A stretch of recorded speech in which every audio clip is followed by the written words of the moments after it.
যদিও আমরা তাফসির করার যোগ্যতা রাখি না, আমার যোগ্যতা নাই। তাফসির অনেক কঠিন কাজ, অনেক এলেম লাগে। আমার কাছে এই এলেম কালাম নাই। এজন্য যদিও আমাদেরকে মুফাসসির বলে, তাফসির মাহফিল বলে, এগুলো মূলত বাংলাদেশের একটা পরিভাষা। তা আমরা কি করি, আমরা বিভিন্ন তাফসির পড়ি, পড়ে আপনাদের কাছে ওই তাফসির কারকরা যে কথাগুলো বলেছে এগুলো আবার শোনাই। তাফসির করেছে ইবনে কাসির রাহিমাহুল্লাহ, ওনার কিতাবের নাম তাফসিরুল কুরআনিল আযীম, যেটাকে বাংলাদেশে বলে তাফসির ইবনে কাসির।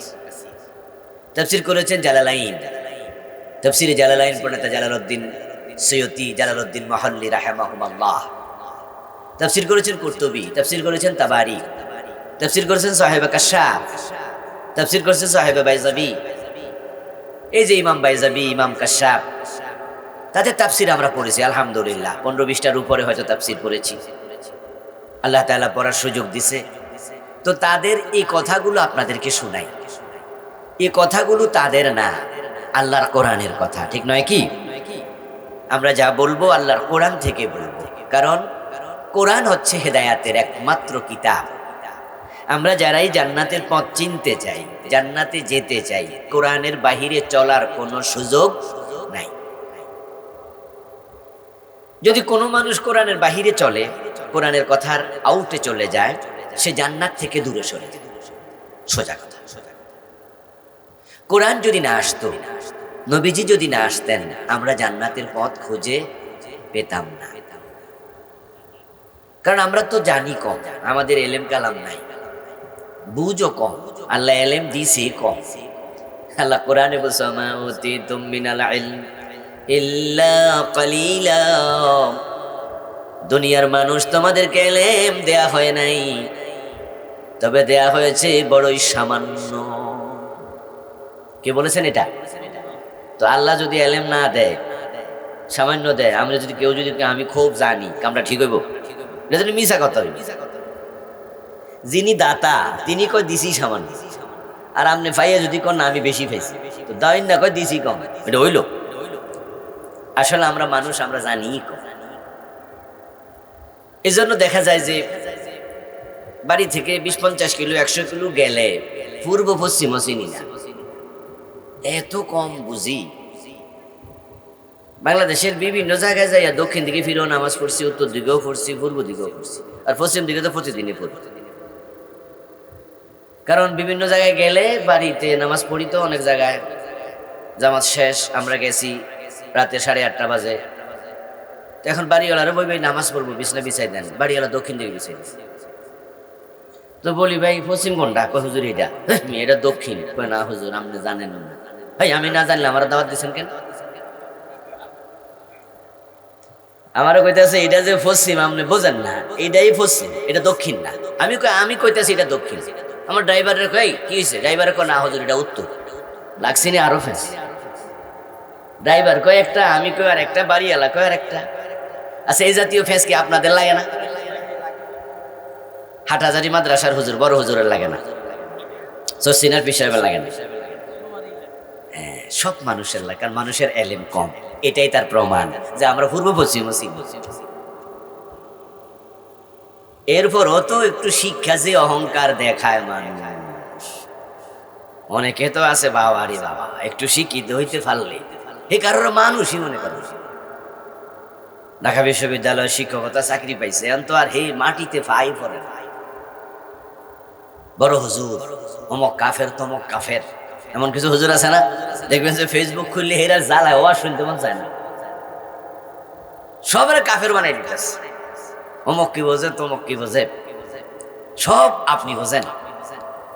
এই বড়ত্ব, এই অহংকার, এটা মানুষের স্বভাব নয়, এটা ইবলিসের স্বভাব, এটা শয়তানের স্বভাব। কারণ আল্লাহ তাআলা আদমকে সেজদা করতে যখন বলেছিলেন, ইবলিস তখন সেজদা করেনি, তার অহংকার তাকে শেষ করে দিয়েছে। আল্লাহ জিজ্ঞাসা করছিলেন মা মানআকা আল্লা তাসজুদ ইয আমারতুক, ও মিয়া তোমাকে বলেছিলাম আদমকে সেজদা করো, কিসে তোমাকে বারণ করলো? কে তোমাকে নিষেধ করলো? তুমি কেন আদমকে সেজদা করলে না? সে তখন বলছে খালাকতানি মিন নার ওয়া খালাকতাহু মিন তিন। সে বলেছে আনা খায়রুম মিনহু। সে জবাব দেয় আনা খায়রুম মিনহু, আমি তাকে কেন সেজদা করব? আমি তো তার থেকে শ্রেষ্ঠ, আমি বড়, আমি সেরা। সে কেমনে সেরা? আল্লাহরে আবার হে বুঝায় যুক্তি দিয়া, আমারে বানাইছেন আগুন থেকে, তাকে বানাইছেন মাটি থেকে। তো যদি আগুন জ্বালানো হয়, আগুনের জিহবা, আগুনের লেলিহান শিখা নিচের দিকে যায় না উপরের দিকে যায়? আর মাটি যখন ছেড়ে দেন, মাটি উপরে যায় না নিচে যায়? তো হে বুঝাইলো যে আমি তো আগুন, তো আমি তো উপরের দিকে না যাই, তো সেজদা দিলে না নিচের দিকে যাওয়া লাগে? যে আল্লাহ হেরে বানাইছে, হে আল্লাহ রে হে বুঝাইতেছে হে যে সেরা। মানে বেয়াদবির একটা সীমা থাকা উচিত। সুরি সুরি আরো ছিনা জুরি। হে আল্লাহর সাথে বেয়াদবি করে কথা না শুনে হে আবার যুক্তি দিয়া বুঝাচ্ছে হে নাকি সেরা। রেজাল্ট কি দাঁড়ালো? আবা ওয়াস্তাকবার ওয়া কানা মিনাল কাফিরিন। এই অহংকার করার কারণে আদম ইবলিস কাফের হয়ে গেল। কি হয়ে গেল? বড়ত্ব দেখাইছে, অহংকার দেখাইছে, শেষ, ঈমান শেষ। আদম আলাইহিস সালাম জান্নাতে আল্লাহর নিষিদ্ধ গাছের কাছে গেছে। আল্লাহ বলছিলেন যে ফালা তাকরাবা হাযিহি শাজারা, এই গাছের কাছে যাইও না। কিন্তু আদম আলাইহিস সালাম তো আল্লাহর এই কথাটা শুনলো না। না শুনে গাছের কাছে গেলেন। শুধু গেলেন না, কোরআনে আল্লাহ বলে ফালাম্মা যাকাশ শাজারা, জামাই বউ মিল্লা, আদম হাওয়া মিলে তারা গাছের ফলও খাইছে। যেখানে আল্লাহ কইছে গাছের কাছে যাইও না, এখানে গাছের কাছে গেল, আবার কি করলো? ফলও খাইল। তো আল্লাহ আদম রোজ জিজ্ঞেস করছে, এই এটা কি করলা? কাপড় সাপড় খুলে নিয়ে গেছে। আদম বুঝা লাইছে আরে আল্লাহ তো আমার ধরছে। তখন আদম কিন্তু শয়তানের মতো অহংকার দেখায় নাই। আদম দেখাইছে বিনয়। রব্বানা যালামনা আনফুসানা, আমার সাথে পড়ুন, রব্বানা যালামনা আনফুসানা ওয়া ইল্লাম তাগফির লানা ওয়া তারহামনা লানাকুনান্না মিনাল খাসিরিন। সুবহানাল্লাহ পড়ে। আদম হাওয়া দুজনে মিলে আল্লাহ আমাদের ভুল হয়ে গেছে, আমাদের অন্যায় হয়েছে, আমাদেরকে তুমি মাফ করে দাও। মাফ করে নাই আল্লাহ? কথা বলেন না, মাফ করছে? বিনয় মাপ পায়, বিনয়ী মাপ পায়, বিনয় মাপের মাধ্যম হয়, আর অহংকার ধ্বংসের কারণ। তো যারা বলে আমি খুব জানি, সে বিনয়ী না অহংকারী? আমরা এমনটা হব না, ঠিক আছে? জানলেও সেটা বলে বেড়াবেন না যে জানি, বরং আমি জানি না, আমি কম জানি, আমি কম বুঝি, আমি ছোট মানুষ, আমার অনেক গুনাহ, এ জাতীয় কথার মাঝে বিনয় থাকে। আর আল্লাহ বিনয়ী মানুষকে পছন্দ করে। ক্বালা রাসূলুল্লাহ সাল্লাল্লাহু আলাইহি ওয়াসাল্লাম মান তাওয়াদা লিল্লাহ রাফাহুল্লাহ। নবীজি বলছেন যে ব্যক্তি আল্লাহর সন্তুষ্টির জন্য বিনয়ী হয়, এই যে আপনি বলেছেন আমি ছোট, আল্লাহ রাসূল বলে আল্লাহ তোমারে মানুষের চোখে বড় বানাই দিবে। আপনি বলেছেন যে আমি জানি না, আমি কম বুঝি, আপনার বিনয়ের কারণে এলাকার মানুষ কইব যে হুজুরের কাছে যাও, উনি ভালো জানে। আল্লাহ আপনারে মানুষের চোখে বড় বানাই দেবে। আর যদি আমনে বুঝান যে আমনেই বেশি, আপনাকে বড় বলে, বড় সে নয়, লোকে যাকে বড় বলে বড় সে হয়। কোরআন হেদায়েতের একমাত্র কিতাব, যা আমি শুরু করেছিলাম, তারপর আমি অন্যদিকে ঢুকছি আলোচনা। এখন যদি আমরা হেদায়েত পেতে যাই, কোরআনের কাছে যেতে হবে। কোরআন না আসলে, নবী না আসলে আমরা জান্নাতের পথ খুঁজে পেতাম না, কারণ আমরা তো পূর্ব পশ্চিমে ঠিক করে চিনি না। এই জন্য জান্নাতের পথ আপনারা যারাই পেতে চান, আল্লাহর কোরআনের কাছে দৌড়াইয়া যান। প্রথম কাজ কোরআন পড়ুন, দ্বিতীয় কাজ কোরআন বুঝুন। শুধু তেলাওয়াত করলে হবে না, অর্থ জানা লাগবে। যারা কোরআন পড়ে না তাদেরকে আল্লাহ অন্ধ বানিয়ে তুলবেন কিয়ামতের দিন। ওয়া নাহশুরুহু ইয়াওমাল কিয়ামাতি আ'মা, অন্ধ বানিয়ে দেবেন। ক্বালা ইয়া রাব্বি লিমা হাশারতানি আ'মা ওয়া ক্বাদ কুনতু বাসীরা। সে বলবে, আল্লাহ আমার তো চোখ ছিল, আমাকে আজকে আপনি অন্ধ কেন বানালেন? আল্লাহ জবাব দেবে, কাযালিকা আতাতকা আয়াতুনা ফানাসিতাহা ওয়া কাযালিকাল ইয়াওমা তুনসা। ও মিয়া, তোমার কাছে আমার কোরআন গিয়েছিল, আমার আয়াত গিয়েছিল, তুমি এটা পড়ো নাই, বিস্মৃত ছিলে, মুখ ফিরাইয়া নিছো, এজন্য আমি আল্লাহ আজকে তোমার থেকে মুখ ফিরাইয়া নিলাম। এসব দিয়ে টেলিভিশন দেখছেন, নাটক দেখছেন, সিনেমা দেখছেন, মোবাইলের মাঝে, টেলিভিশনের মাঝে, রাস্তায় চলে যাচ্ছে কত মেয়ে, ও মেয়ের দিকে তাকাইছেন, এই চোখ দিয়ে আরো কত গুনাহ করছেন। তা আল্লাহ কি গুনাহ করার জন্য চোখ দিছিল? যারা চোখ দেয় নাই সে বোঝে চোখের দাম কত, কত দাম, কত দাম এই চোখের। এই এই বাদামালা, এই তুমি ব্যবসা করার জায়গা পাইছো না, খুঁজে ধরবি, যাও, এখন এর ব্যবসার জায়গা নাই, ভাই যাও যাও, দোয়া করে দেবো, ব্যবসা বেশি হইব, বাইরে যাও। আচ্ছা রাগ করো না, যাও গা যাও গা, ওই বাইরে ওয়াজ শুনলে বয়ে বয়ে শুনো, ঠিক আছে, থাকে এর তো অধিকার আছে ওয়াজ শুনলে। আচ্ছা, তাহলে আপনি আল্লাহর কোরআন দেখেন নাই, চোখ আল্লাহ দিয়েছিল, আল্লাহর দেয়া চোখ দিয়ে আল্লাহর কোরআনটাই দেখেন নাই, এই জন্য আল্লাহ আপনার উপর রেগে যাবেন, বলবেন তোর চোখ আর দেব না, যা হাসরের দিন অন্ধ বানিয়ে দেন। যারা কোরআন পড়তে পারেন না খুব সাবধান হন, কিন্তু কথা আমার না, কথা কার? নাহশুরুহু ইয়াউমাল কিয়ামাতি আ'মা ওয়া মান আরাদা আন যিকরি, যে আমার জিকির, আমার কোরআন থেকে মুখ ফিরাবে, অন্ধ বানাবো। দ্বিতীয়ত, নবীজি সাল্লাল্লাহু আলাইহি ওয়াসাল্লাম আপনার বিরুদ্ধে আল্লাহ তাআলার কাছে অভিযোগ করবেন, মামলা দেবেন। ওয়া ক্বালা আর-রাসূলু ইয়া রাব্বি ইন্না কওমি ইত্তাখাযু হাযাল কুরআনা মাহজুরা। আমার রাসূল বলবো, আল্লাহ আমার রেখে আসা কোরআন, যে কোরআনের জন্য আমি রক্ত দিছি, দাঁত দিছি, জেল খাটছি, ওই কোরআনটা রেখে এসেছিলাম, কিন্তু আমার উম্মতের অমক অমক অমক সে কোরআনটা সে তেলাওয়াত করেও দেখে নাই, সে পড়ে দেখে নাই। আমি তোমার কাছে তার বিরুদ্ধে বিচার দিলাম, তুমি তার বিচার করো। নবীজি বিচার দিবে আল্লাহর দরবারে আপনার বিরুদ্ধে, আপনি কোরআন কেন পড়েন নাই? আমরা কি রাসূলের মামলার আসামি হতে চাই না শাফাআত চাই? যেটা বোঝেন এটাই কোন, আসামি হইলে অন না, কিন্তু কইতে হইব কথা, আপনি আসামি হতে চান না শাফাআত চান? তো নবীজি যদি আসামি বানায়, শাফাআত করব?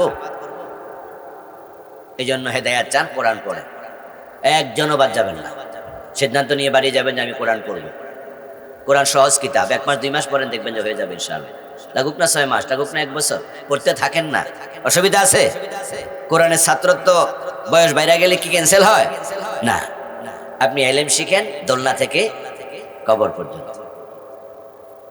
কোরআন পড়বেন, অবশ্যই পড়বেন, যারা পারেন পড়তে বিশুদ্ধ, ভুল পড়বেন না কিন্তু।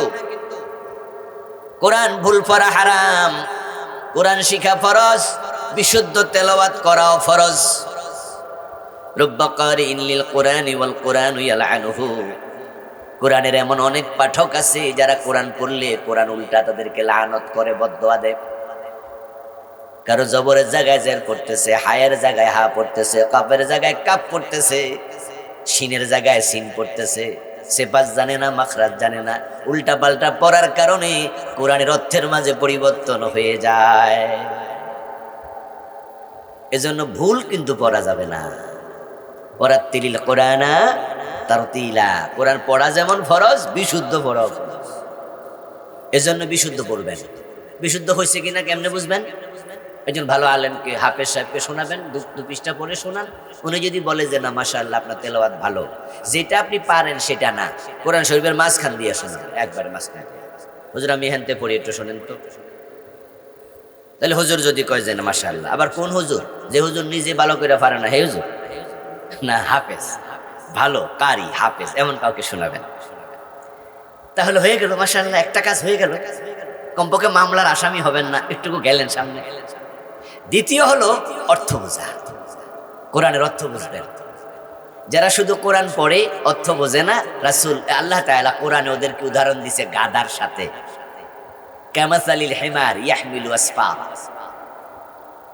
তো আজকে তো আর গাদা নাই বাংলাদেশে, তবে গাদা আছে, পৃথিবীর কিছু দেশে গাদা আছে। আমি মিশরে গিয়েছিলাম ঘুরতে, ফাইয়ুম নামক একটা জেলা, এটা একবার গ্রাম, কায়রো থেকে আপনার 100-200 কিলোমিটার দূরে গ্রাম, পার্বত্য প্রত্যন্ত গ্রাম। সেখানে ওই যে কারুন, যাকে যে মাটিতে আল্লাহ ধসাইয়া দিছে, তার বাড়ি দেখতে গেছিলাম, ধসানো এলাকাটা। তো যাওয়ার পথে আমি দেখি যে সুবহানাল্লাহ, আমার গাড়ি যে রাস্তা দিয়ে যাচ্ছে, রাস্তার পাশে কেউ গাদায় চড়ছে, কেউ ঘোড়ায় চলছে, কেউ গরুর গাড়িতে চড়তেছে। মানে এমন দৃশ্য যেটা কবিতার মাঝে থাকে, বিভিন্ন ছবিতে থাকে, চোখ জুড়ে গেল দেখে। ওই দেশে এখনো গাদার চল আছে, বাংলাদেশে গাদা আছে, খুব একটা আমার চোখে পড়েনি। এখন গাদার পিঠে করে বাহনে, তার বাহন হিসাবে চিনি, লবণ, বিভিন্ন বস্তু আদান প্রদান করতে বাজার থেকেও বাজারে নিত। এই যে রাসূলকে আল্লাহ কোরআনে শোনালেন, আমাদেরকে শোনাচ্ছেন কামাসারিল হেমার ইয়াহমিলু আসফারা, উদাহরণ দিচ্ছে যারা কোরআন পেল, তাওরাত পেল, ইনজিল পেল, কিন্তু আমি আল্লাহ কি বলেছি তার ব্যাখ্যা অর্থ কিছুই জানলো না, তারা গাদার মতো। কারণ গাদা চিনি, লবণ এগুলো কান্দে নিয়ে বাজারে যায়, কিন্তু চিনি যে মিঠা, লবণ যে নোনতা, এটা গাদা বোঝে না। কি সুন্দর উদাহরণ আল্লাহ দিল। তা আপনি সূরা ফাতিহা পারেন, এখানে সূরা ফাতিহা পারে না এমন কেউ নাই, সবাই পারেন, সবাইকে অর্থ জানে। তা আপনি তো গাদা। এই আমি কই না, কিন্তু কইছে কেডা? আল্লাহ কইছে। 10টা সূরা ছোট ছোট আছে না, আলাম তারা, লিলাফে, এগুলো মুখস্থ পারেন সবাই, অর্থ জানেন, সবাই জানেন। আল্লাহ আপনারা কইছে তুই গাদা। আচ্ছা, কেউ কাউরের গাদা কইলে খুশি হয়নি? তো এখন যদি আপনি অর্থ জানালেন, তাহলে আপনি আর কি না? এই কথা কইতে হবো, কিন্তু আপনি আর কি না? আর না জানলে কি? এখন বুঝ জানেন আপনি কি। তো এখন যারা এখন ওই অবস্থায় আছেন, তারা একটু সিদ্ধান্ত নেন যে না, সূরা ফাতিহার মাত্র 7টা আয়াত, কেন অর্থ জানবো না? এটা তো কোনো ব্যাপারই না। এখন তো সবাই হাতে হাতে মোবাইল আছে, কমপক্ষে আপনার হাতে নাই, দেখবেন যে আপনার বাড়িতে হইলো আছে, প্রায় বাড়িতে এখন মোবাইল আছে। এই মোবাইলের মাঝে কি কোরআন শরীফের তেলাওয়াত নাই? অর্থ সহ নাই? সব আছে, ইজি। আমাদের মা বোনেরা চাইলে তো রান্না করতে করতে ওয়াজ শুনতে পারে, পারে না? কোরআন তেলাওয়াত শুনতে পারে, অনুবাদ শুনতে পারে। আরে আপনি যদি সূরা ফাতিহার অনুবাদটা 10 দিন 20 দিন শোনেন, 20 বার 30 বার 50 বার শোনেন, দেখবেন যে আপনার ব্রেনে এটা সেট হয়ে যাবে। এরপরে আমরা ব্যাখ্যা জানবো, তারপরে আমরা এটা মানব। এই হলো হেদায়েতের রাস্তা। কোরআনে যা আছে যদি আমরা সেটা মানি, কোরআন আমাদেরকে টেনে টেনে আল্লাহর জান্নাতে নিয়ে যাবে ইনশাআল্লাহ। এই তাফসীরুল কোরআন মাহফিল কেন হচ্ছে, কেন আসছেন কষ্ট করে দুপুর বেলায়? উদ্দেশ্য একটাই, তো আল্লাহর জান্নাতের পথ খুঁজে পাওয়া। আর আবুল কালাম আজাদ বাশারের কাছে এই পথের সন্ধান নাই, কারণ উনি নিজে পূর্ব পশ্চিম চিনে না। তাহলে কোথায় সন্ধান আছে? আল্লাহর কোরআনে। তো আমরা কোরআনের কাছে যাব। ওস্তাদ, হুজুর, পিশাব, আলেম ওলামা, তারা কেউ আপনাকে জান্নাত দিতে পারবে না, তাদের হাতে জান্নাত নাই। তারা আপনাকে কোরআন শিখাবে, কোরআনের পথ দেখাবে, আছে তা আপনি মানবেন, মানলেই জান্নাত মিলবে। আল্লাহ তুমি তৌফিক দাও, বলেন আমিন। প্রিয় ভাইয়েরা, ভূমিকা আজকে লম্বা কথা বলেছি, যদিও কথাগুলো জরুরি।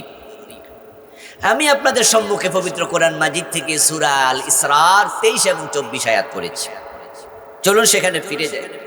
আল্লাহ তাআলা বলেন, ওয়াকাদা রাব্বুক, এই প্রিয় নবী, আপনার রব ফয়সালা দিচ্ছেন, সিদ্ধান্ত ঘোষণা করছেন, আল্লাহ তা'বুদু ইল্লা ইয়াহু, এক আল্লাহ ছাড়া কারো ইবাদত করিও না। আল্লাহর সিদ্ধান্ত হচ্ছে আল্লাহ ছাড়া কারো ইবাদত করা যাবে না। একটু আমার সাথে বলুন তো, ইবাদতের মালিক কে? আমরা কেউ কি আল্লাহ ছাড়া কারো ইবাদত করতে রাজি হব কোনোদিন? যদি হন তাহলে ঈমান শেষ। আমার আগের বক্তা শিবির ভাই শিরিক নিয়ে কিছু কথা বলেছে সংক্ষেপে। যারা আল্লাহর ইবাদত করে, অন্যের ইবাদত করে, এটাই শিরিক। এজন্য আল্লাহর বক্তব্য হলো অন্যের ইবাদত করা যাবে না, ইবাদত হবে শুধু কার? আল্লাহর। যেমন সেজদা, এটা একটা ইবাদত। আমরা কি কোনো পীর সাহেবের পায়ে সেজদা দেই? এতগুলা লোক কথা কয় না কেন? আপনারা কি পীরের পায়ে সেজদা দেন? মাজারে যাইয়া দেন? কিন্তু কিছু মানুষ কি দেয় না? যারাই পীরের পায়ে সেজদা দেয়, মাজারে যাইয়া সেজদা দেয়, হিন্দুরা দেয়, দুর্গার পায়ে সেজদা, হিন্দুরা লক্ষ্মীর কাছে চায়, সরস্বতীর কাছে চায়, আর আমাদের দেশের কিছু মানুষ মুসলিম দাবি করার পরও তারা পীর সাহেব মরা পীরের কাছে চায়। খাজা বাবা, আপনার কাছে আসছে, আমার একটা ছেলে দেন, আমার একটা মেয়ে দেন। আবার কিছু লোক গান বানাইছে, কেউ ফিরে না খালি হাতে খাজা বাবার দরবারে। উনার কাছে গেলে নাকি খালি হাতে কেউ ফিরে না, এজন্য উনার কাছে চাইতে যায়। তা আপনি যদি আল্লাহ ছাড়া অন্যের ইবাদত করেন, সিজদা দেন, আপনি মুশরিক।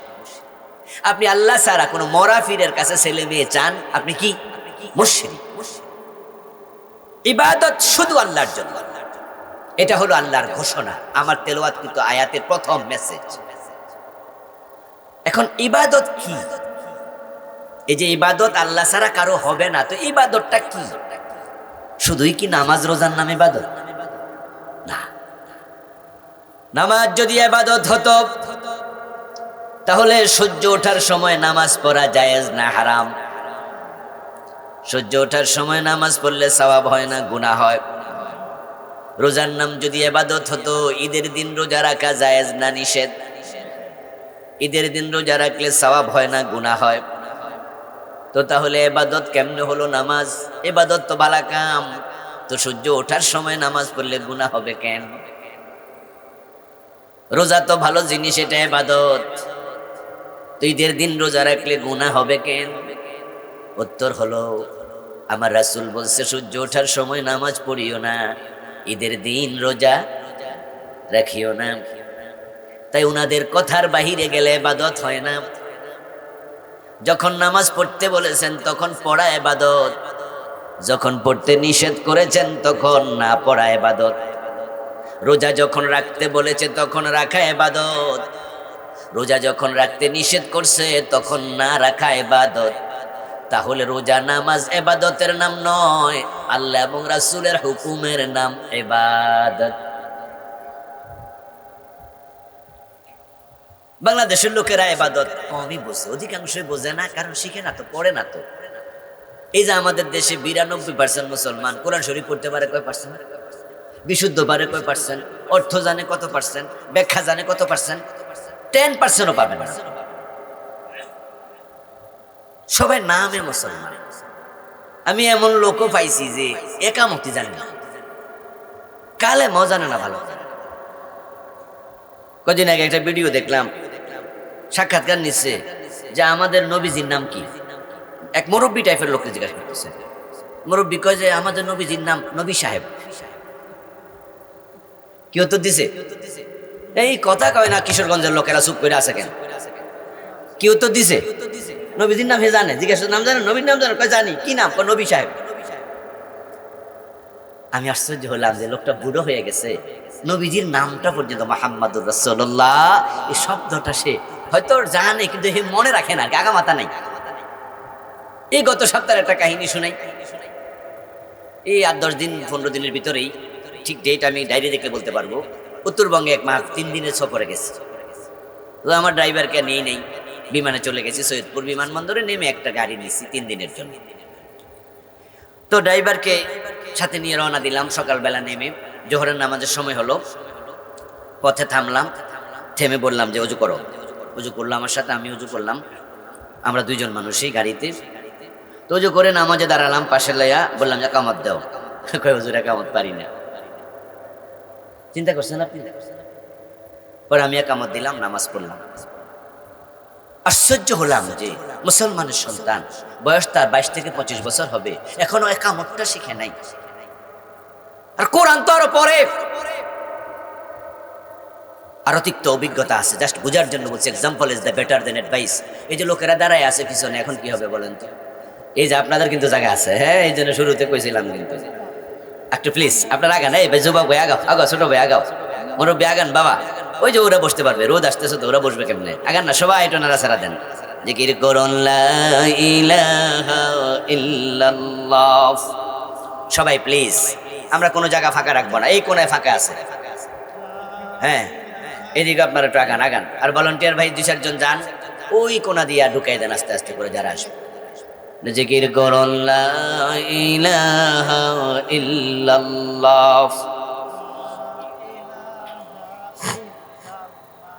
লা ইলাহা ইল্লাল্লাহ মুহাম্মাদুর রাসূলুল্লাহ। প্রিয় ভাই, বলছিলাম যে আরো তিক্ত তিক্ত অভিজ্ঞতা আছে, না শেয়ার করলাম, অন্যদিকে যাই একটু। এই যে নামাজ জানে না, রোজা জানে না, একামত জানে না, কালেমা জানে না, নবীর নাম জানে না, অথচ নিজদেরকে হিন্দু দাবি করে না, মুসলিম মুসলিম দাবি করে। আরে ভাই, নাম দিয়া কোনো কাম নাই, নামের সাথে এখন অনেক কিছুর মিল নাই। বুড়িগঙ্গায় বুড়ি নাই, মতিঝিলে মতি নাই, রাজশাহীতে রাজা নাই, ঠিক না? ঢাকার কলা বাগানে কলা গাছ আছে, কাঁঠাল বাগানে কাঁঠাল গাছ আছে, অনেক জায়গায় নামের লগে কামের মিল নাই। আপনার নাম আব্দুল্লাহ, আব্দুর রহমান, আব্দুল্লাহ মানে আল্লাহর গোলাম, অথচ নামাজই পড়ে না। তো কিসের গোলাম তুমি? ইবাদত শিখুন। ইবাদত হচ্ছে হিয়া কাযাউল হায়াতি বিহাসবি আওয়ামিরিল্লাহি তাআলা ওয়া নওয়াহি। শুধু নামাজ রোজার নাম ইবাদত নয়, এগুলো ইবাদতের এক একটা অংশ বটে। ইবাদত হলো আল্লাহ এবং রাসূলের আদেশ এবং নিষেধের ভিত্তিতে জীবন পরিচালনা করার নাম। নবীজি যেভাবে বলেছে সেভাবে টয়লেটে ঢোকো, যেই দোয়া শিখাইছে সেই দোয়া পড়ে ঢোকো। আবার বের হওয়ার সময় বাম পা নয় ডান পা দাও টয়লেট থেকে, ঢোকার সময় বাম পা দিয়ে ঢোকো। বের হওয়ার সময় রাসূলের শিখানো দোয়াটা পড়ে বের হও। তাহলে টয়লেটের 10 মিনিট 5 মিনিট যতক্ষণ ছিলা, এটাও ইবাদত হিসাবে গণ্য হবে। আর মাগরিবের নামাজের ফরজ পড়ছেন 10 মিনিট লাগাইয়া, হুজুর সালাম ফিরেছে, আপনি ফিরান নাই, আপনি 4 রাকাত পড়ছেন।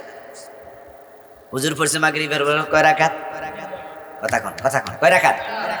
আপনি সালাম না ফিরে আর 1 রাকাত বাড়াই দিছেন, আপনি 10 মিনিট লাগাইয়া পড়ছেন।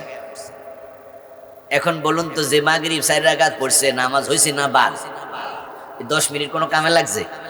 কারণ রাসূল পড়ছে 3, আপনার ইমাম পড়ছিল 3, ওখান পর্যন্ত থাকলে এই 5 মিনিট 7 মিনিট হয়তো ইবাদত।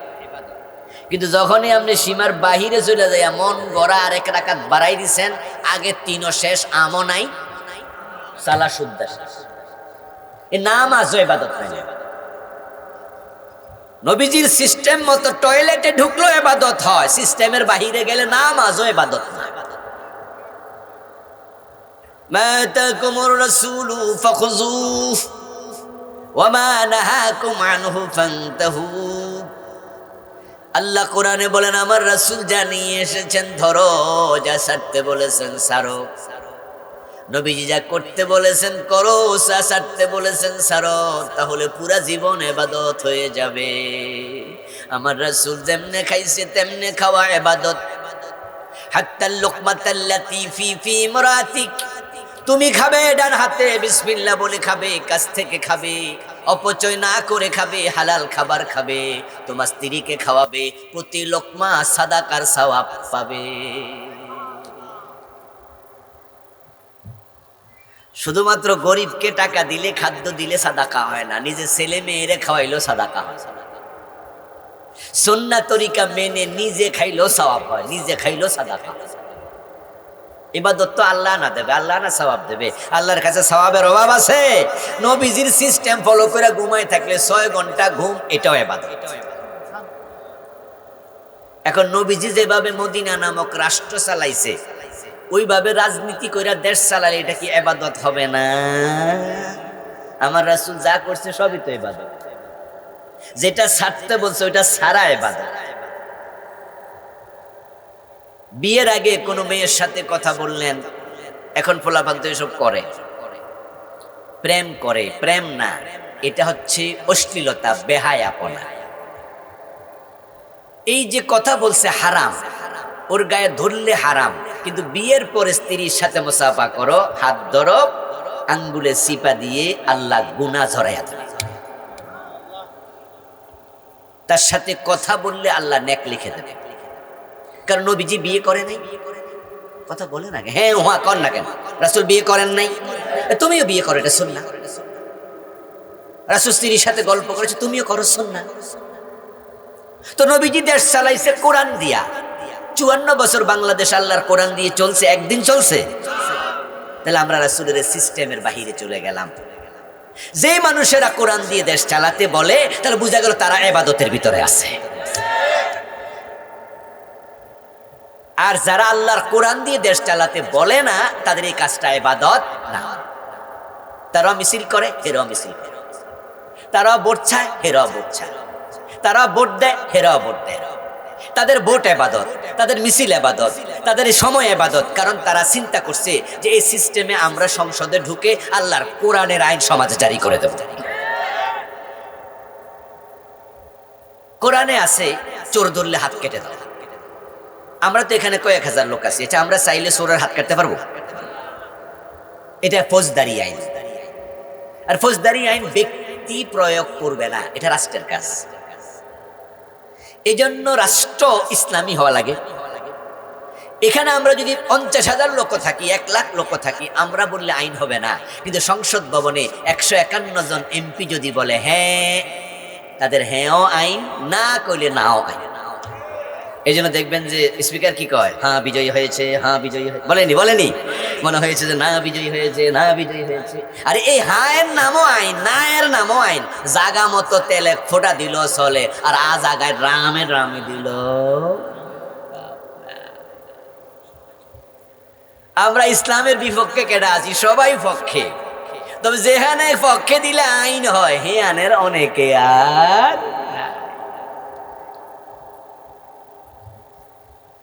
আপনার চুলকানি উঠছে রানে অথবা হাঁটুত, আপনি রাতে শুয়ে আছেন, বউরে বলেন আমার হাঁটুটা চুলকাও, বউয়ে চুলকাই আছে, আমরা তুলে লাইছি, আমরা এখন কি চুলকানি কমে না, বউ কই চুলকাইতেছি তো, পরে দেখা যায় যে পাশে ফোলা শুয়ে রয়েছে, ফোলার হাঁটু চুলকাইতেছে। জামা বউ আছে, ফোলাও শুয়েছে, তো বউ তো ঘুমের মাঝে চুলকাইছে, ফোলারটা চুলকাই ছুড়াই লেছে, জামাইটা না। জামাই চুলকানি যাইবো? চুলকানি উঠছো কই, চুলকাও কই? সব কোরআনের পক্ষে আছো, ইসলামের পক্ষে আছো। তোমার দেশে ইসলামের আইন কোথায়? যেখানে আইনের ঘর, ওখানে আল্লাহর কোরআন পাঠানো দরকার আছে না? না,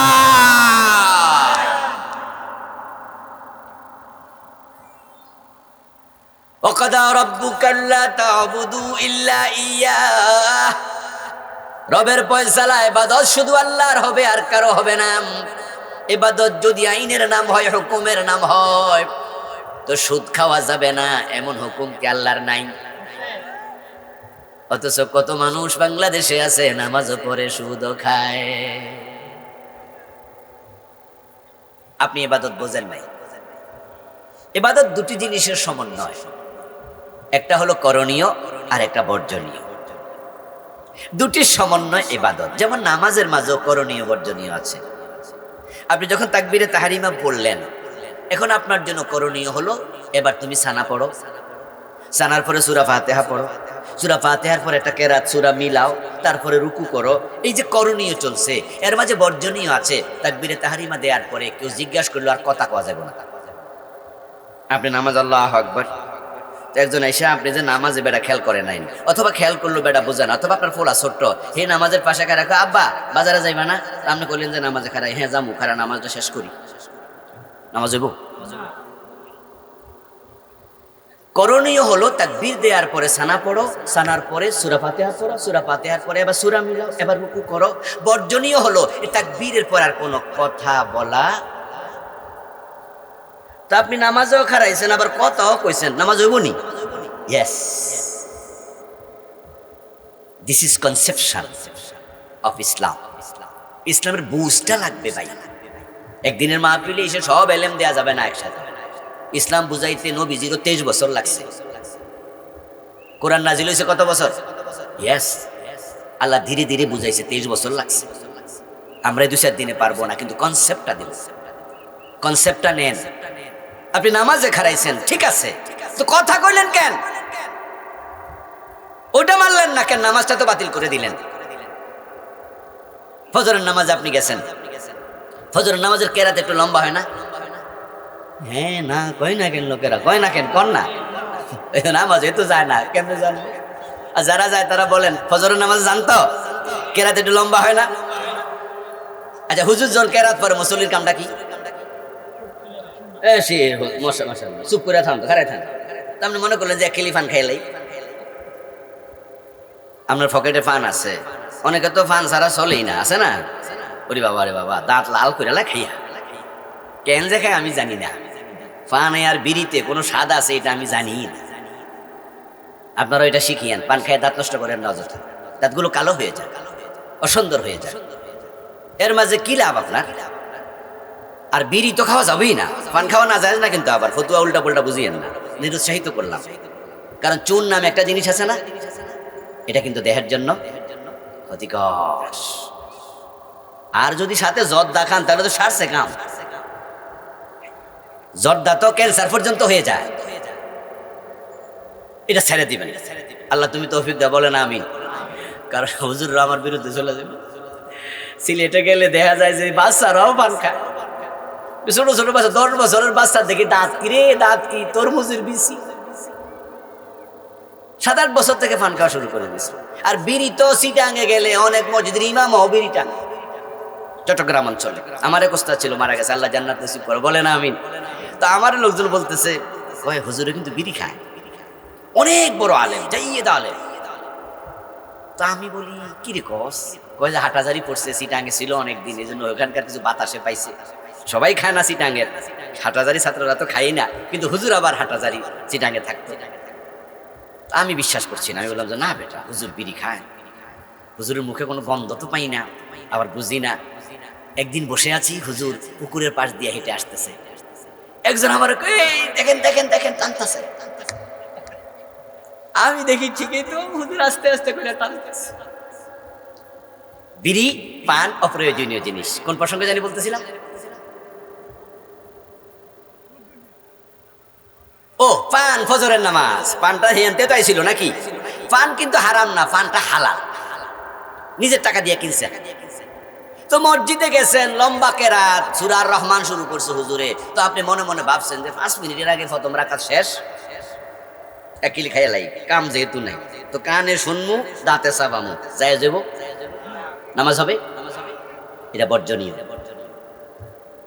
এজন্যই প্রথম তাকবীরের নাম তাকবীর আত-তাহরীম।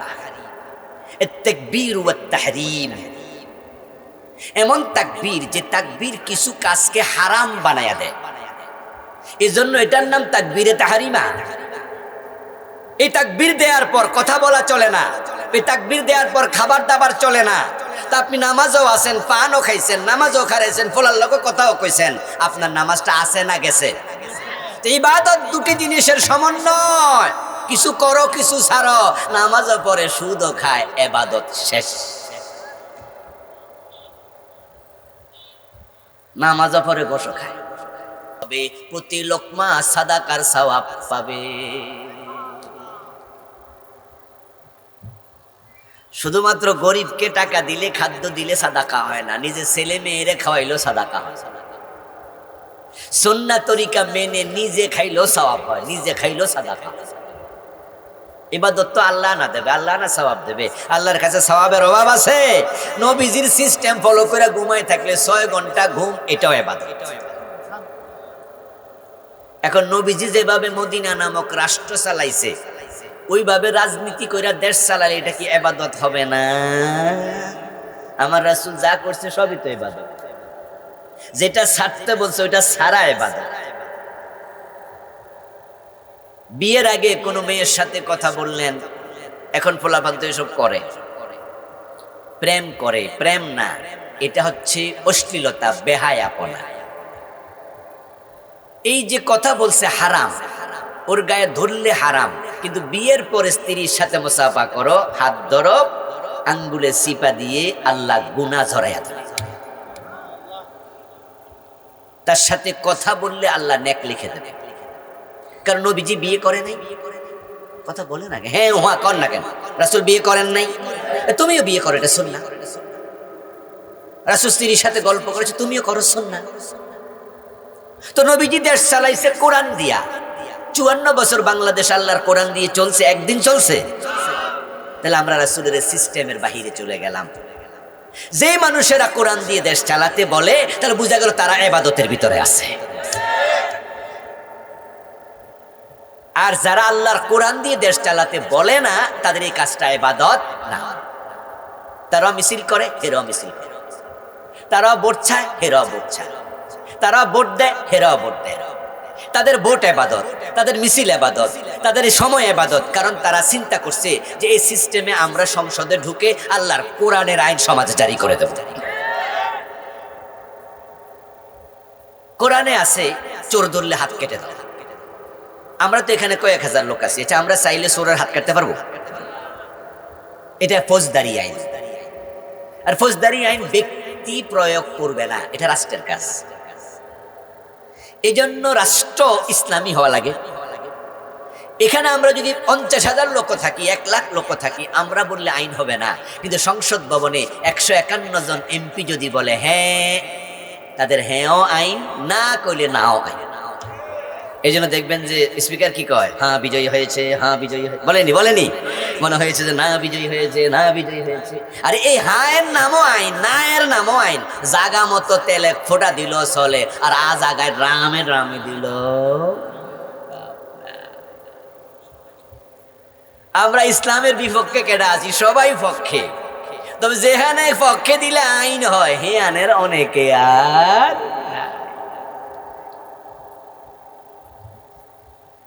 আপনার চুলকানি উঠছে রানে অথবা হাঁটুত, আপনি রাতে শুয়ে আছেন, বউরে বলেন আমার হাঁটুটা চুলকাও। বউয়ে চুলকাই আছে, আমরা তুলে লাইছি, আমরা এখন কি চুলকানি কমে না, বউ কই চুলকাইতেছি তো। পরে দেখা যায় যে পাশে ফোলা শুয়ে রয়েছে, ফোলার হাঁটু চুলকাইতেছে।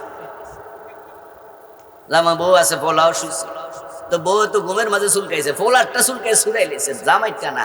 জামাই চুলকানি যাইবো? চুলকানি উঠছো কই, চুলকাও কই? সব কোরআনের পক্ষে আছো, ইসলামের পক্ষে আছো। তোমার দেশে ইসলামের আইন কোথায়? যেখানে আইনের ঘর, ওখানে আল্লাহর কোরআন পাঠানো দরকার আছে না? না,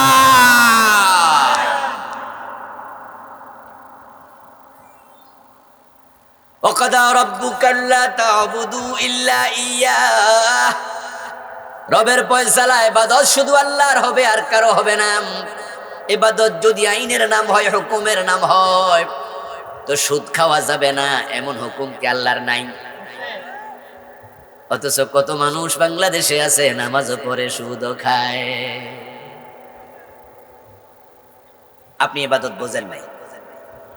ইবাদত দুটি জিনিসের সমন্বয়, একটা হলো করণীয় আর একটা বর্জনীয়। দুটির সমন্বয় ইবাদত। যেমন নামাজের মাঝেও করণীয় বর্জনীয় আছে।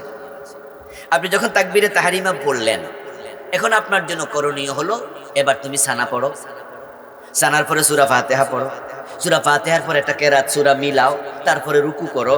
এই যে করণীয় চলছে, এর মাঝে বর্জনীয় আছে। তাকবীরে তাহরিমা দেওয়ার পরে কেউ জিজ্ঞাসা করলো, আর কথা কওয়া যাবে না। আপনি নামাজ আল্লাহু আকবার, একজন এসে আপনি যে নামাজে বেটা খেয়াল করে নাই, অথবা খেয়াল করলো বেটা বোঝে না, অথবা আপনার ফোলা ছোট্ট, হে নামাজের পাশে খারাপ, আব্বা বাজারে যাইবা না? আপনি করলেন যে নামাজে খারাই, হ্যাঁ যাবো, খারা নামাজটা শেষ করি, নামাজ হইব। করণীয় হলো তাকবীর দেওয়ার পরে সানা পড়ো, সানার পরে সূরা ফাতিহা পড়ো, সূরা ফাতিহার পরে এবার সূরা মিলাও, এবার রুকু করো। বর্জনীয় হলো এই তাকবীরের পর আর কোনো কথা বলা। তো আপনি নামাজও খারাইছেন, আবার কথাও কইছেন, নামাজ হইব নি? Yes, this is conception of Islam. ইসলামের বুঝটা লাগবে ভাই। একদিনের মাহফিলে এসে সব এলেম দেয়া যাবে না একসাথে। ইসলাম বুঝাইতে নবীজিরও 23 বছর লাগছে। কোরআন নাজিল হয়েছে কত বছর? ইয়েস, আল্লাহ ধীরে ধীরে বুঝাইছে, 23 বছর লাগছে। আমরা 2-4 দিনে পারবো না, কিন্তু কনসেপ্টটা দিব, কনসেপ্টটা নেন। আপনি নামাজে খারাইছেন, ঠিক আছে, তো কথা কইলেন কেন? ওটা মানলেন না কেন? নামাজটা তো বাতিল করে দিলেন। ফজরের নামাজে আপনি গেছেন, ফজরের নামাজের কেরাত একটু লম্বা হয় না? হ্যাঁ, না কয় না কেন লোকেরা, কয় না কেন, কর না, নামাজে তো যায় না, কেমনে জানবো? আর যারা যায় তারা বলেন ফজরের নামাজে জানতো কেরাত একটু লম্বা হয় না? আচ্ছা, হুজুর জন কেরাত পরে মুসল্লির কামটা কি? চুপ করে থামতো, খারাই থাম। আপনি মনে করলেন যে খেলি ফান খাইলেই, আপনার পকেটে ফান আছে, অনেকে তো ফান ছাড়া চলেই না, আছে না? ওরে বাবা রে বাবা, দাঁত লাল করে খাইয়া কেন যে খায় আমি জানি না। পান আর বিড়িতে কোনো স্বাদ আছে এটা আমি জানি না। আপনারা এটা শিখিয়েন, পান খায় দাঁত নষ্ট করেন না অযথা, দাঁতগুলো কালো হয়ে যায়, অসুন্দর হয়ে যায়। এর মাঝে কি লাভ আপনার? আর বিড়ি তো খাওয়া যাবেই না, পান খাওয়া না যায় না, কিন্তু আবার ফতুয়া উল্টা পুল্টা বুঝিয়েন না, নিরুৎসাহিত করলাম। কারণ চুন নামে একটা জিনিস আছে না, এটা কিন্তু দেহের জন্য ক্ষতিকর। আর যদি সাথে জর্দা খান তাহলে তো সারছে কাম, জর্দা তো ক্যান্সার পর্যন্ত হয়ে যায়। এটা ছেড়ে দিবেন, আল্লাহ তুমি তৌফিক দাও, বলেন আমিন। কারণ হুজুররা আমার বিরুদ্ধে চলে যাবে। সিলেটে গেলে দেখা যায় যে বাচ্চারাও পান খায়, ছোট ছোট বাচ্চা, 10 বছরের বাচ্চা দেখি দাঁত কি রে, দাঁত কি তরমুজের বিচি। 7-8 বছর থেকে পান খাওয়া শুরু করে দিয়েছে। আর বিড়ি তো চিটাঙে গেলে অনেক মসজিদের ইমামও বিড়ি টান। চট্টগ্রাম অঞ্চলে আমার এক ওস্তাদ ছিল, মারা গেছে, আল্লাহ জান্নাত নসিব করে, বলেন আমিন। তো আমার লোকজন বলতেছে ওই হুজুরে কিন্তু বিড়ি খায়, অনেক বড় আলেম, যাইয়ে দা আলেম। তো আমি বলি কি রে কস? কয় যে হাটাজারি পড়ছে, চিটাঙে ছিল অনেকদিন, এই জন্য ওখানকার কিছু বাতাসে পাইছে। সবাই খায় না চিটাঙের, হাটাজারি ছাত্ররা তো খাই না, কিন্তু হুজুর আবার হাটাজারি চিটাঙে থাকতো। আমি বিশ্বাস করছি না, আমি বললাম যে না বেটা, হুজুর বিড়ি খায়, হুজুরের মুখে কোনো গন্ধ তো পাই না, আবার বুঝি না। একদিন বসে আছি, হুজুর পুকুরের পাশ দিয়ে হেঁটে আসতেছে, একজন আমার দেখেন দেখেন দেখেন টানতেছে। আমি দেখি ঠিকই তো হুজুর আস্তে আস্তে করে টানতেছে। বিড়ি পান অপ্রয়োজনীয় জিনিস। কোন প্রসঙ্গে জানি বলতেছিলাম? ও পান, ফজরের নামাজ, পানটা হেঁটে তাই ছিল নাকি? পান কিন্তু হারাম না, পানটা হালাল, নিজের টাকা দিয়ে কিনছেন। তো মসজিদে গেছেন, লম্বা কেরাত, সূরা আর রহমান শুরু করছে হুজুরে। তো আপনি মনে মনে ভাবছেন যে 5 মিনিটের আগে প্রথম রাকাত শেষ, একিল খাইয়া লাই, কাম যেহেতু নাই, তো কানে শুনমু, দাঁতে চাবামু, যায় যাব, নামাজ হবে, এটা বর্জনীয়। এজন্যই প্রথম তাকবীরের নাম তাকবীর আত-তাহরীম, তাকবীর ওয়াত তাহরীম।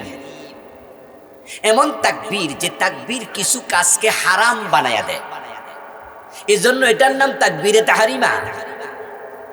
এই তাকবীর দেওয়ার পর কথা বলা চলে না, এই তাকবীর দেওয়ার পর খাবার দাবার চলে না। তা আপনি নামাজও আছেন, পানও খাইছেন, নামাজও খারাইছেন, ফলার লোক কথাও কইছেন, আপনার নামাজটা আছে না গেছে? ইবাদত দুটি জিনিসের সমন্বয়, কিছু করো কিছু ছাড়ো। নামাজও পড়ে সুদও খায়, ইবাদত শেষ। নামাজও পড়ে গোশও খায়, নামাজও পড়ে ওজনে কম দে, মালে বেজাল দেয়।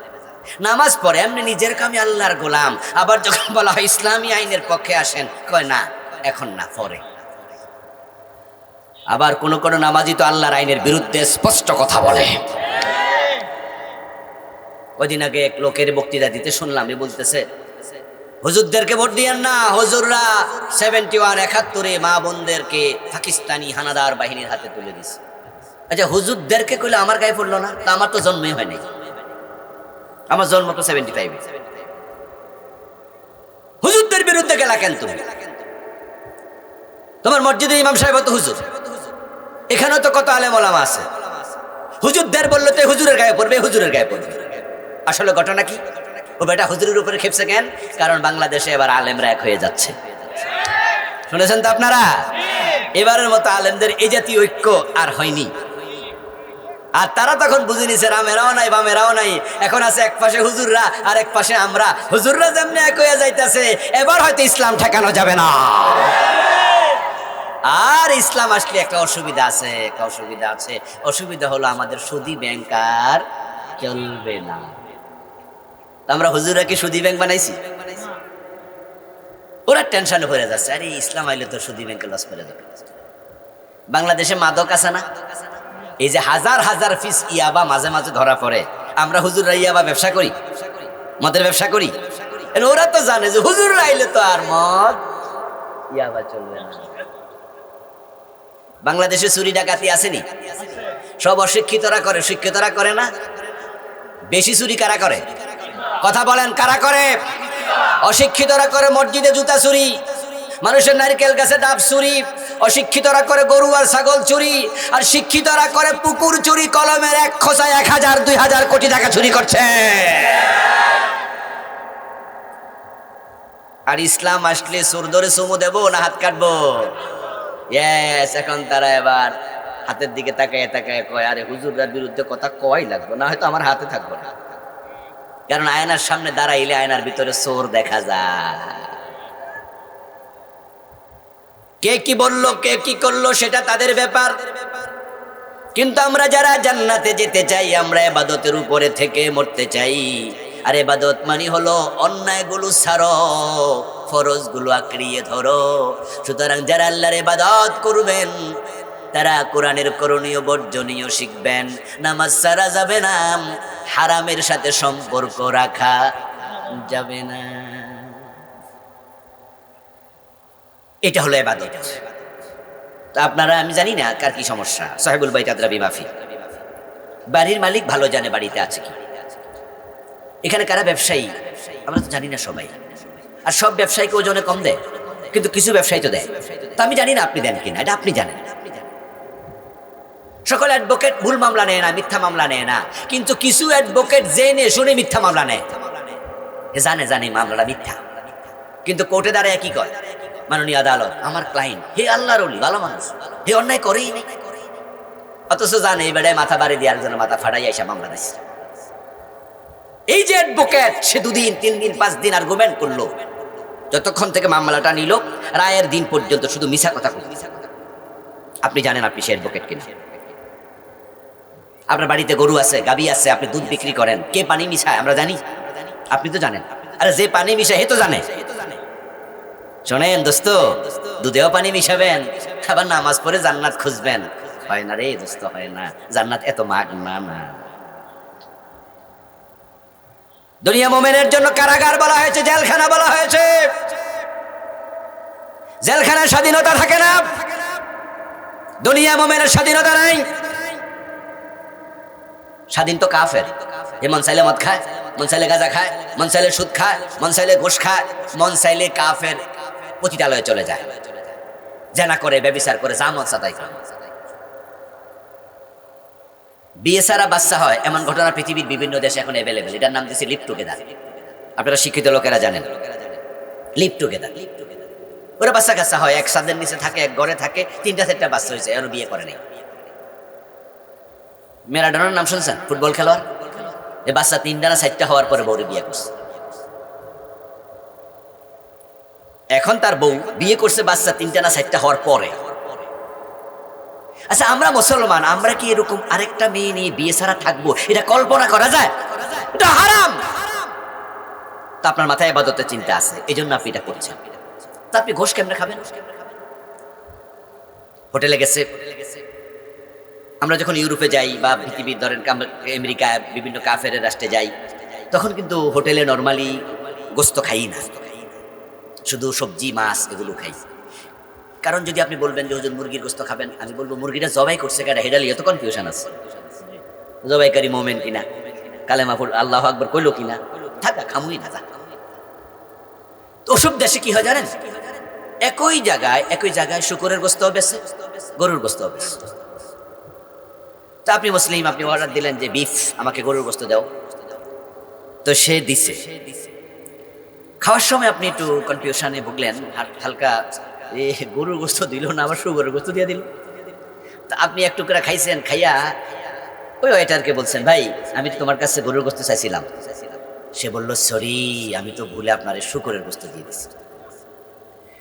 তা আপনি তখন কি করলেন? আপনি তখন গালে একটা ফালাই দিলেন, ফ্যাটে যে এক টুকরা খাইয়ে লেছেন, মনে হয় যেন বমি করে দেবেন। এই না, এইসব তুমি কি করলা, এটা তো মুসলিম, এটা হারাম। অথচ যে বিল দেবেন এটা সুদের টাকা। গরুর গোস্ত দিয়ে খাইয়া যে বিল দিতেন এটা গোশের টাকা। তো শুকরের গোস্ত হারাম, গোশ খাওয়া আরাম, ঠিক না? শুকরের গোস্তের কথা শুনলে তোমার বমি চললে আইয়ে, তুমি এত বড় আল্লাহর ওলি, হারাম খাও না, তো গোশ খাও কেমনে? গোশও তো হারাম, সুদও তো হারাম। আশ্চর্য মুসলমান, আশ্চর্য মুসলমান। ইবাদত বোঝে নাই তো। রমাদানে মাঝে মাঝে এমন কিছু প্রশ্ন করে, বিভিন্ন টেলিভিশন চ্যানেলে তো রমাদানে প্রশ্ন উত্তর দেয় আলহামদুলিল্লাহ। তখন দেখি এমন কিছু প্রশ্ন আসে, মাঝে মাঝে হাসি, কিন্তু হাসলে আবার লজ্জা পাবে, এই জন্য হাসি চাপাইয়া রাখি। হুজুর, ওযু করার পরে তো তারপরে থুতু ফেলেছি, যেন পানি না থাকে।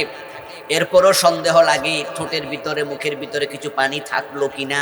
রমাদানের দিন হুজুর, ওযু কি, রোজা কি ভাঙবে? বাবা সুবহানাল্লাহ, কত বড় মুত্তাকি। ওয়ালিদাইন, তোমার মা বাবার নাখোশ অসন্তুষ্টি আল্লাহর অসন্তুষ্টি, তোমার মা বাবার সন্তুষ্টি আল্লাহর সন্তুষ্টি। আপনি কিশোরগঞ্জ গেলে দেখবেন যে সেখানে 5 তলা 6 তলা বিল্ডিং আছে। এই বিল্ডিং আপনি গুনবেন মাটি থেকে 1 2 3 4 5, কিন্তু মাটির নিচে কিছু জায়গা আছে ওটা দেখা যায় না, এটার নাম ফাউন্ডেশন। তবে এটার গুরুত্ব উপরে তলার চেয়ে বেশি। ফাউন্ডেশন না থাকলে বিল্ডিংটা মাথার উপর। ওই 10 তলা বিল্ডিংটা ফাউন্ডেশনের উপর যেমন দাঁড়াইয়া থাকে, আপনার ইবাদত দিয়ে আল্লাহর সন্তুষ্টি নয়, মা বাবার সন্তুষ্টির উপরে আল্লাহর সন্তুষ্টি দাঁড়াইয়া থাকে। আর যে সন্তানের উপরে মা বাবা খুশি, সামান্য ইবাদতে আল্লাহ খুশি। কোরআন মাজিদের সবচেয়ে বড় মুফাসসির যিনি, প্রিয় নবীজির পরে, তিনি হচ্ছেন ইবনু আব্বাস রাদিয়াল্লাহু তাআলা আনহুমা, আব্দুল্লাহ ইবনে আব্বাস। উনাকে রাইসুল মুফাসসিরিন বলে। সহিহ বুখারীতে উনার একটা হাদিস আসছে, তিনি বলেন ইন্নী লা আ'লামু আমালান আকরাবু ইলাল্লাহ মিন বিররিল ওয়ালিদাইনি। ও দুনিয়ার মানুষ শোনো, তোমরা যত আমল করো, জিহাদ করো, তোমরা নামাজ পড়ো, হজ করো, আল্লাহকে কাছে পাওয়ার জন্য মা বাবার সন্তুষ্টি, তাদের খেদমতের চেয়ে বড় কোনো আমল নাই। এই যুবক, এই যুবক, বউ পায়া মা ভুলে যেও না, চাকরি পেয়ে বাবা ভুলে যেও না। চাকরি পাওয়ার আগ পর্যন্ত বাবার কাছে হাত পেতে পেতে নিয়েছো। বিনয় তোমার ভিতরে ছিল, আব্বা আমার পরীক্ষার ফি লাগবে, কত আস্তে করে কইছো। বাবা আমার একটু সাইকেল কিনে দেয়া লাগবে, বাবা এটা চাই সেটা চাই, বই কিনে দাও। কিন্তু চাকরি পাওয়ার পরে এবার বাবাকে ফিরিয়ে দেওয়ার পালা। তবে ফিরিয়ে দেওয়ার সিস্টেমটা হলো, বাবা যেন তোমার কাছে চাইতে না হয়। তোমার খরচ শুরু হবে তোমার মা তোমার বাবাকে দিয়ে। মাসের 1 তারিখে তুমি যদি বেতন পাও, 2 তারিখে বেতন পাও, 10 তারিখে বেতন পাও, তোমার ব্যবসা, তোমার বাণিজ্য, তোমার খরচ তোমার বাবা তোমার মাকে দিয়ে শুরু হবে। আলহামদুলিল্লাহ, এই আমলটা আমিও করি। আমার বাবা নাই, বাবা চলে গেছেন, মা আছেন। আমি মাসের 1 তারিখেই প্রথমে মাকে টাকা দেই, তারপরে অন্য কিছু করি। বাবা মা দুইজন যদি আপনার উপর খুশি থাকে, আপনি দুনিয়া থাকতে জান্নাত পেয়ে যাবেন। নবীজির হাদিসে নবীজি বলছেন, আমি জান্নাতে ঢুকেছি, দাখালতুল জান্নাহ ওয়া সামি'তু ফিহাল কুরআন। আমি জান্নাতে ঢুকে দেখি আল্লাহর এক বান্দা জান্নাতে কোরআন শরীফ পড়তেছে। আমি বুঝেছি এটা আমার উম্মত হবে। ঈসা আলাইহিস সালামের উম্মত হলে ইনজিল পড়তো, নবী মুসা আলাইহিস সালামের উম্মত হলে তাওরাত পড়তো। যেহেতু কোরআন পড়তেছে, আমার উম্মত হবে। আমি তখন জিবরিলকে বললাম, জিবরিল, এই কোন ব্যক্তি, তার পরিচয় বলো। আল্লাহ তাকে জান্নাতও দিল, আবার জান্নাতে কোরআন তেলাওয়াতের অনুমতিও দিল। কি আমল করেছে, কোন লোক, আমাকে একটু পরিচয়টা বলো। জিবরিল আমিন বলো, হুজুর চিনেন নাই? হুয়া হারেসা ইবনে নু'মান, এ তো আপনার সাহাবী হারেসা। অথচ হারেসা তখনও মৃত্যুবরণ করেন নাই। হারেসা দুনিয়ায়, আর নবী দেখে জান্নাতে কোরআন শরীফ পড়তেছে। নবীজি তো অবাকই হলেন, কি রে হারেসা আবার এখানে আইলো কেন, আবার কোরআন শরীফ পড়তেছে। উনি দেশে ফিরে আসলেন, দুনিয়ায় ফিরে আসলেন, হারেসাকে ডাকলেন, ডেকে জিজ্ঞেস করলেন যে হারেসা বলো বলো, আল্লাহরে এত খুশি করলা কি দিয়া? হারেসা বলি, ইয়া রাসূলুল্লাহ, সেটা আবার কি জিনিস? আরে তোমারে আমি জান্নাতে দেখছি কোরআন শরীফ পড়তাছ। কি আমল করো বলো তো হারেসা? হারেসা ইবনে নু'মান বলে, ইয়া রাসূলুল্লাহ, আপনি যা শিখান তাই তো করি, অন্য সাহাবারা যা করে আমিও তাই করি। তবে ইয়া রাসূলুল্লাহ, একটা আমল আমার বেশি আছে, যেটা সবার তাকদিরে নাই। সেটা হলো, আমার বুড়া মা আছে।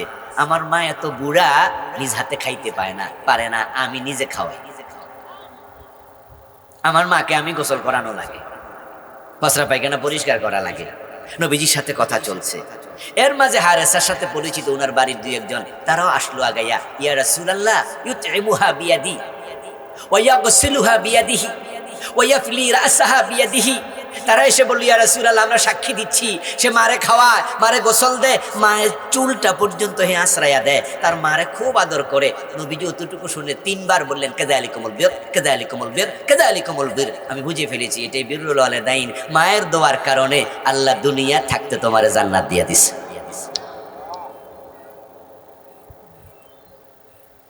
আমার প্রিয় ভাইয়েরা আমার, মা বাবা এমন দুজন মানুষ যাদের হক সন্তান কোনোদিন আদায় করতে পারবে না, গায়ের চামড়া দিয়া জুতা বানাইয়া দিল না। তাদের দোয়া আপনার পক্ষে এমন ভাবে কাজে লাগবে, আল্লাহ দুনিয়া আখিরাতে বরকত দিয়া ভরপুর করে দেবে। মা বাবা খুশি হইয়া গেলে আল্লাহ নিজে খুশি হইয়া যায়, তার আর বিপদ থাকে না।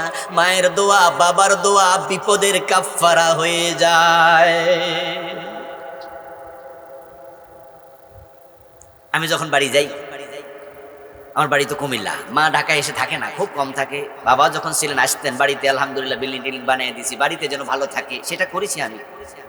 আমার জন্য প্লট কিনার বিল্ডিং কিনার আগে বাবার জন্য মায়ের জন্য বাড়িতে করেছি, যদিও বাড়িতে আমি থাকি না অনেক বছর। তো বাড়ি গেলে আসার সময় মায়ের সামনে টুপিটা খুইলা কই, মা একটু মাথা পুছা দেন। হ্যাঁ, মা আমার মাথা ধরে দোয়া করে দেয়, আল্লাহর হাতে সুপর্দ করে দিলাম। আচ্ছা, আর কিছু লাগে? আর কিছু লাগে না। মা যদি বলে ফি আমানিল্লাহ, মা যদি বলে আল্লাহর হাতে দিয়ে দিলাম, আর আমার আল্লাহ বলে আমি নিলাম, এনাফ। দোয়া মুখ থেকেই হয় না সব সময়, দোয়া অন্তর থেকেও হয়। এমন কিছু কাজ করো যেন অন্তর দিয়ে দোয়া করে।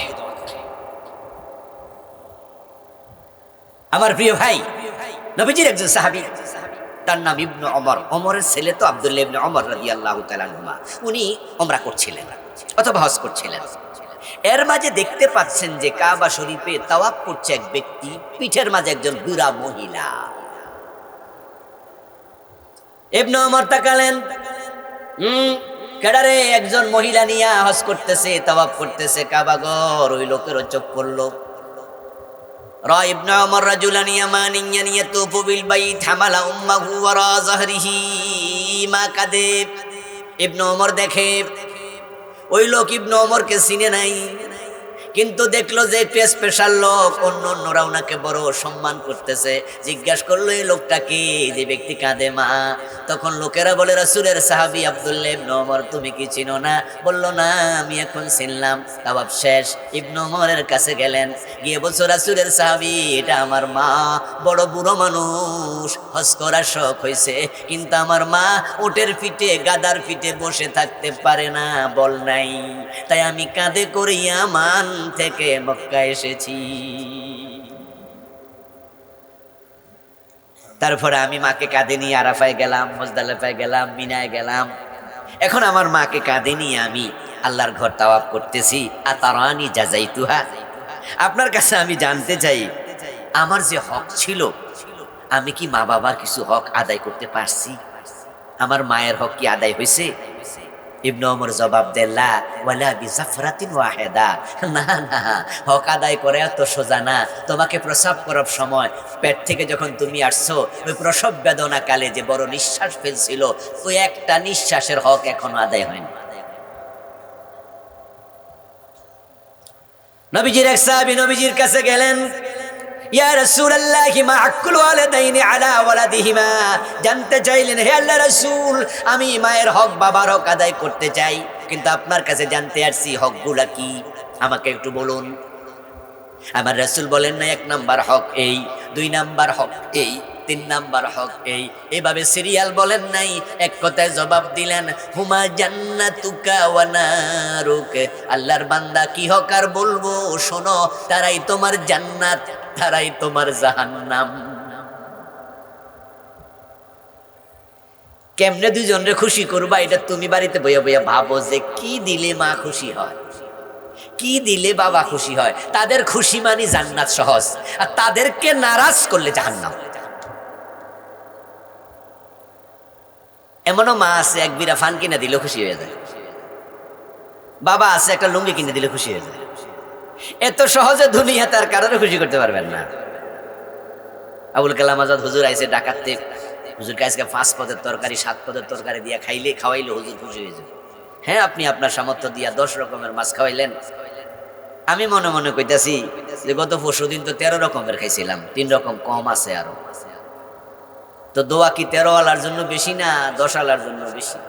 আপনি আমার 1 লাখ টাকা হাদিয়া দিয়া মনে মনে ভাবলেন হুজুর আজকে দোয়া করে দেবে, আর আমি মনে মনে ভাবতেছি গত পরশুদিন 3 লাখ দিছে। আমারে খুশি করা সহজ না, ফিরকে খুশি করা সহজ না, ওস্তাদকে খুশি করা সহজ না, কারণ তাদের অনেক মুরিদ আছে, তাদের অনেক মুহিব্বিন আছে, অনেকে আপনার চেয়ে বেশি দেয়। কিন্তু আপনার মা, আপনার বাবা, সন্তান আছে 2 জন, সন্তান আছে 3 জন, আপনি জানেন যে আমার ভাই কত দেয়, আমি কত দেই। তাই আপনার মা বাবার মন বুঝা খুশি করা বড় সহজ। একটু ভালোবাসা দেন, আদর করেন, যত্ন করেন, ধাক্কাধাক্কি করবেন না। আমাদের দেশে তো মা বাবাকে নিয়ে টানাটানি হয় না, ঠেলাঠেলি হয়। টানাটানি করবেন, ঠেলাঠেলি নয়। আপনিও টানবেন আপনার দিকে, আপনার ভাইও টানবে। আপনি বলবেন আব্বা আমার ঘরে খান, ভাই বলবে যে না আমার ঘরে আসেন। মা বাবা খুশি হবে, আমার ফোলারা শুধু আমারে কয় খাও। আর যদি 10 দিন যাওয়ার পরে সিগন্যাল দেন, খাবারের তারিখ কিন্তু শেষ। ঠেলাঠেলি আছে না, 3 ভাই ভাগ করে নে, 10 দিন 10 দিন 10 দিন। আরে ভাই ভাগ করেন, অসুবিধা নাই, কিন্তু সিগন্যাল যে দিলেন, ওই যে 9 দিন যাওয়ার পরে যে ফোলারে দিয়া নাতিরি দিয়া কইছেন দাদু কালকে তোমার খানা শেষ, মায়ের কলিজায় এটা ছেলের মতো বিদ্ধ হয়। আমি কি তোর বাড়িতে লজিং মাস্টার, ভাগ কইরা কইরা খাওয়াচ্ছিস 3 ঘরে? তোরে তো আমি একা দুধ পান করিয়েছি 2 বছর, কাউকে ভাগ দেই নাই। তোর পায়খানা 2 হাত দিয়ে আমি মুছেছি, প্রস্রাব মুছেছি, কাউকে ভাগ দেই নাই। 9 মাস 10 মাস পেটে রাখছি, কাউকে ভাগ দেই নাই। প্রসব বেদনা একা সইছি, কাউকে ভাগ দেই নাই। তুই পেটে আসতে আসতে বমি শুরু হয়েছে, 7 মাস লাগাতার বমি করছি, পেটে খানা রাখতে পারি নাই, কাউকে ভাগ দেই নাই। আর 10 দিন পরে তুই ভাগ শিখাস। এই জন্য সন্তানের উচিত হলো, সন্তান বলে দেবে যে আমার ভাইয়েরাও তো আপনাকে খাওয়ায়, মাকে বলবেন, বাবাকে বলবেন, তাদেরও তো হক আছে, তারাও আপনাদের দোয়া চায়। কিন্তু আমার কথা হলো বাবা, আমার মা, এই ঘরের দরজা 30 দিন খোলা, এখানে কোনো ভাগাভাগি নাই। আপনার স্ত্রীকে বলে দেবেন যে এখানে কোনো সিগন্যাল চলবে না, এই ঘরের দরজা খোলা, পাতিলের ঢাকনা খোলা। আমার মা, আমার বাবা যখন মন চায় পাতিলের ঢাকনা খুলে খাবে, কাউকে প্রশ্ন করা দরকার নেই। বাজার থেকে বড় মাছ কিনে নিয়ে আসবেন, মাকে আগে ডাকবেন, বাবাকে ডাকবেন, মা মাছ আনছি, বাবা মাছ আনছি, মাছের মাথাটা ওদেরকে দিবেন, পাশে বসে খাওয়াবেন, ভালোবাসা দেন মন ভরে। আপনাকে শুনে দোয়া করা লাগবে না। আপনার আচরণে আনন্দেও মানুষের চোখে পানি আসে, মাঝে মাঝে আসে না, খুশিতে চোখে পানি আসে। আপনার মা যদি কোনোদিন, বাবা যদি কোনোদিন আনন্দে শুধু আল্লাহকে একবার বলতে পারে, আল্লাহ আমি তার উপর খুশি, তুমি তার উপর খুশি হয়ে যাও, দুনিয়া আখিরাতে আর কোনো টেনশন থাকে না। আর যুবক উল্টা চলিও না, উল্টা চলিও না। 2টা ব্যক্তির বদদোয়া আল্লাহ ফিরায় না, 2 ব্যক্তির বদদোয়া ফিরায় না।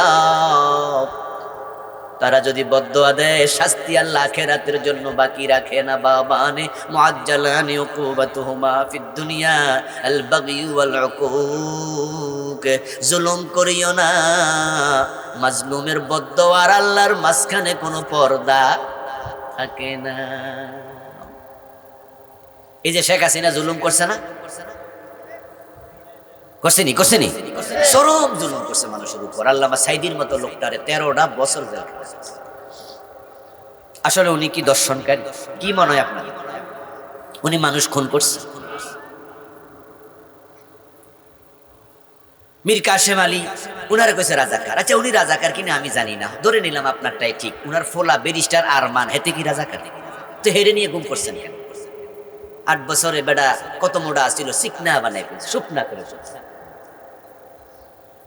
গোলাম আজম আপনার কাছে রাজাকার, ধরে নিলাম আপনারটাই ঠিক, কিন্তু উনার ছেলে ব্রিগেডিয়ার আজমি উনি কি রাজাকার? ধরে নিয়ে গুম করছেন কেন? হেফাজতের শাপলা সতর কত লোক গুলি করে মেরে লাইল, 57 বিডিআর অফিসার মেরে লাইল। আরে ভাই আপনি ডরান না, আপনার কি আল্লাহর ভয় নাই? নবীজি বলেছেন ওয়াত্তাকি দাওয়াতাল মাজলুম, মাজলুমের বদদোয়া থেকে বাইসা থাকে। আপনারা এখানে যারা আছেন, আমি জাস্ট উদাহরণ দিচ্ছি, ওই দলের কিছু ভাই তো এখানে আছেন, কষ্ট নিয়েন না, বুঝাচ্ছি যে আমি যদি জুলুম করি আল্লাহ আমারেও ছাড়বে না, আপনি করলে আপনারেও ছাড়বে না। আল্লাহ বউয়ের জন্য আছে, শাশুড়ির জন্য আছে। দাওয়াতুল মাজলুম ইয়ারফাউ আল্লাহ ফাওকাল গামাম।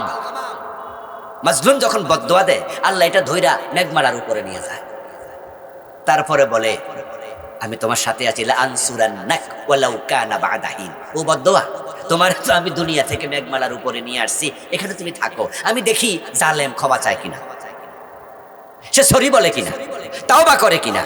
যদি সে ক্ষমা না চায়, তাওবা না করে, তাহলে আমি তোমাকে সাহায্য করব, আমি জালেমকে রেহাই দেব না।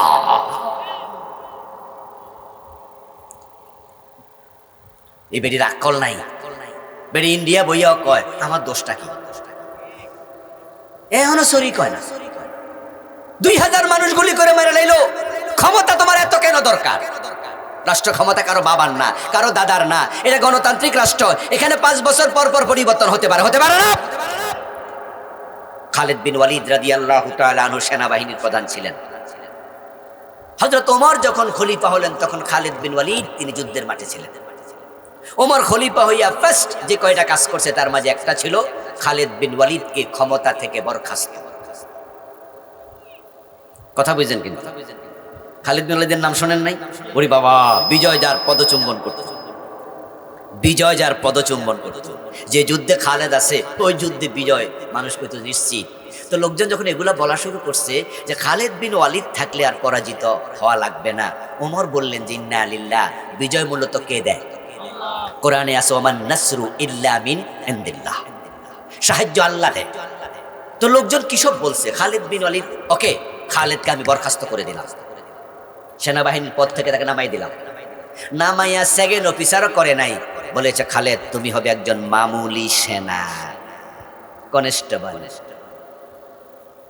ছিল উনি আইজিপি, আইজিপি পর্যন্ত শিক্ষিত মানুষ, মানে পুলিশ বাহিনীর কি inspector general of police, IGP.